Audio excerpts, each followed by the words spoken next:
Yusuf was still sitting at the bottom of the well, shivering and hungry. All of a sudden, he heard sounds in the distance. Yusuf wondered if his brothers had returned, or perhaps his father had come looking for him. What he was actually hearing was a caravan of travelers passing by on their way to Egypt. They spotted the well and decided it would be a good place to rest and refill their water supplies. A long journey ahead of them and would need water to drink and to feed their camels. One of the travelers was sent to collect water from the well. He took his rope and his bucket and made his way towards the well.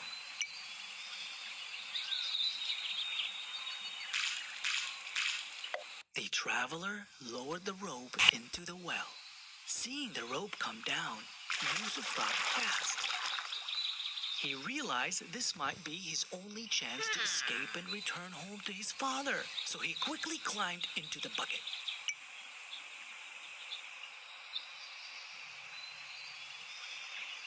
The traveler started to pull up the bucket. Surely water cannot be this heavy, he thought. When the bucket reached the top, the traveler was shocked to see Yusuf curled up inside. "Ah, good news! There's a boy here!" he exclaimed with excitement. Yusuf also thought it was great news. He was now out of the well and could go home to his father. Unfortunately, the travelers had a different plan. It was their hope that when they arrived in Egypt, they would sell him as a slave and make some money. Before anyone could see, they quickly hid Yusuf in their caravan along with all their merchandise. The caravan then set off to continue its journey back to Egypt, taking Yusuf with them. Soon the caravan arrived in Egypt, with Yusuf still hidden away from anyone who may have been searching for him. The travelers took their merchandise to the market to sell. Among that merchandise was Yusuf. The travelers wanted to sell him as quickly as possible so that nobody could ask them too many questions. A very important man happened to be in the market that day. He was one of the ministers that worked for the king and was very rich and powerful.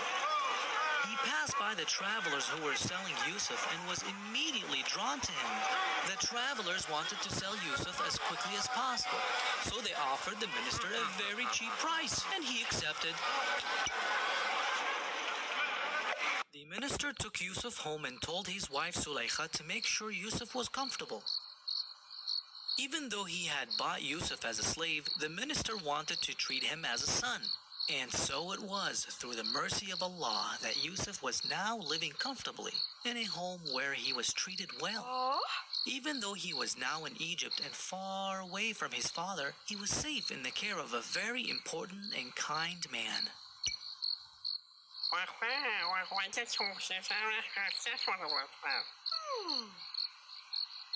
Yusuf grew up in the house of the minister, and Allah blessed him with knowledge and wisdom. By growing up in this house, he saw and learned many things which would prove to help him in the future.